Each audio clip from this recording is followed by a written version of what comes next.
ये डॉक्यूमेंट्री आप लोगों ने यूट्यूब पे रिलीज की है, आपने अपने चैनल पे क्यों रिलीज नहीं की? ध्रुव राठी आम आदमी पार्टी के लिए काम करते हैं। वो आप लीडरशिप के बहुत क्लोज हैं, वॉलंटियर भी रह चुके हैं। बहुत सारे इस दुनिया के अंदर बड़े बड़े तानाशाह हुए जिनको लगा कि वो भगवान बन गए, खुदा बन गए। जिंदगी ने उनको सब कुछ दिया, दौलत दी, सत्ता दी, पावर दी, जनता के ऊपर कंट्रोल दिया, लेकिन शांति नहीं मिली उन लोगों को। कुछ भी 100% अचीव नहीं करता जिंदगी में। यात्रा है, संघर्ष है, जिंदगी कुरुक्षेत्र है, हर मिनट का कुरुक्षेत्र है। ये डॉक्यूमेंट्री आप लोगों ने यूट्यूब पे रिलीज की है, आपने अपने चैनल पे क्यों रिलीज नहीं की? आम आदमी पार्टी पे। ध्रुव राठी आम आदमी पार्टी के लिए काम करते हैं। वो आप लीडरशिप के बहुत क्लोज हैं, वॉलंटियर भी रह चुके हैं। आम आदमी पार्टी के। हाँ जी बिल्कुल। ध्रुव राठी को अच्छा लगा, उसने कर दी। अब आप कहोगे अपने पे क्यों की, उस पे क्यों नहीं की, फिर उस पे क्यों की, इस पे क्यों नहीं की, इसका तो कोई जवाब नहीं। जिसको मन करा उसने कर दी। डॉक्यूमेंट्री क्यों देखनी चाहिए? मत देखो, आपकी मर्जी है, जिसे अच्छी लगे वो देखे, अरे जिसे नहीं क्यों लगे देखनी? आपने बनवाई है, नहीं, आप नहीं, आप जिसे उस अच्छी कैंपेन लगे। कर रहे थे, जिसे अच्छी लगे वो देखे, जिसे नहीं अच्छी लगती वो ना देखे। आप नाराज हो रहे हैं? नहीं, बिल्कुल नहीं। इस पूरे 11 साल में जहां से आपने स्टार्ट किया था, डू यू बिलीव आपने वो अचीव कर लिया जहां से आपने स्टार्ट किया था?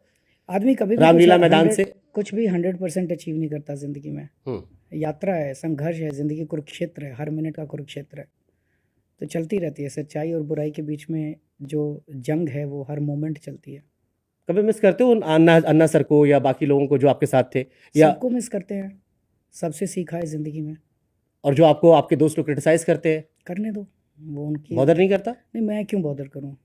जिसे जो करना है वो करे, स्वतंत्र हैं सब लोग। आपके साथ थे, 15-15 साल लोग साथ थे। इससे क्या फ़र्क पड़ता है यार? आपके भी बहुत सारे लोग थे, साथ थे ज़िंदगी में। लोग आते हैं, चले जाते हैं। आपको बस ये देखना है कि आप कोई गलत काम ना करो। बाकी चीज़ों का आपको, कौन साथ था, कौन छोड़ के चला गया, कोई परमानेंट थोड़ी है। हम भी कौन से परमानेंट हैं? कल आए थे, जन्म हुआ था, कल चले जाएंगे, मृत्यु होगी। कुछ लोग साथ थे, कुछ लोग छोड़ के चले, कोई परमानेंट नहीं है।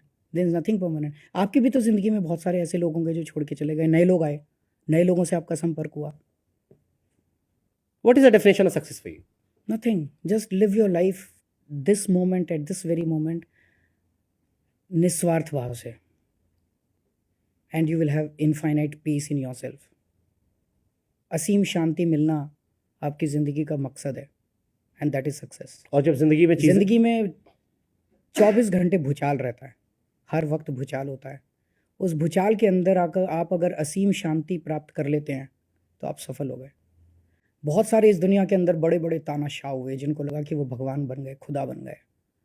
जिंदगी ने उनको सब कुछ दिया, दौलत दी, सत्ता दी, पावर दी, जनता के ऊपर कंट्रोल दिया, लेकिन शांति नहीं मिली उन लोगों को। इसमें गीता में एक प्रसंग आता है जिसमें द्रौपदी युधिष्ठिर से पूछती है कि आप तो धर्मवान हैं, दुनिया कहती है आप धर्मवान हैं, कोई भी काम बिना धर्म के नहीं करते। और वो जो दुर्योधन है वो तो पापी है, कोई भी काम ठीक से नहीं करता, धर्म के मुताबिक नहीं करता। फिर वो वहाँ बैठा है, आप जंगल में बैठे हो, वो महलों में बैठा है, ऐसा क्यों? तो वो बड़ा इंटरेस्टिंग है कि जो अगर कोई जंगलों में बैठा है तो ज़रूरी नहीं है कि वो अशांत है, और जो महलों में बैठा है वो ज़रूरी नहीं है कि शांति है उसके मन में।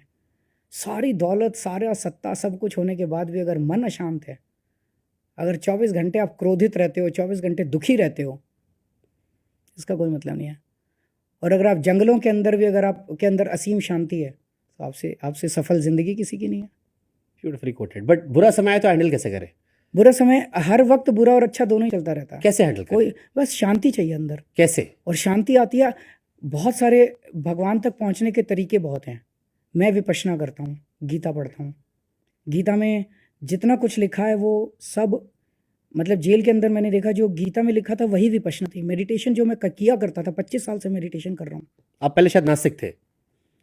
मैं जब बचपन में था मैं आस्तिक था, मैं बहुत ज़्यादा रिलीजियस परिवार से आता हूँ। अर्ली स्टेज में। उसके बाद मैं जब आईआईटी में गया, आईआईटी के बाद साइंस बैकग्राउंड एंड वो जो एनवायरनमेंट था, उसके बाद मैं नास्तिक हो गया।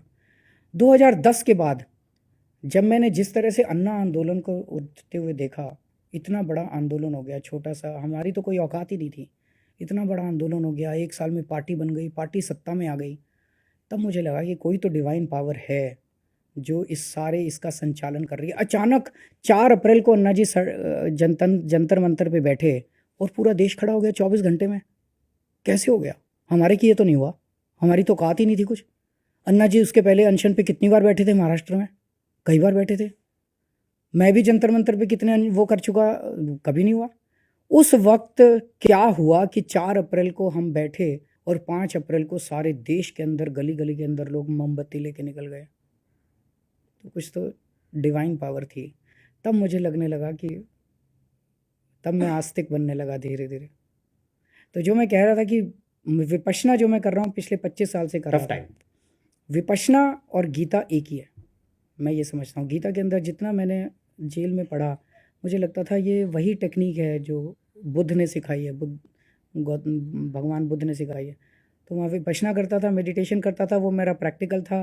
फिर गीता पढ़ता था, वो मेरा थ्योरेटिकल था। One thing was leading to the other. उससे इनफाइनाइट पीस मिलती है।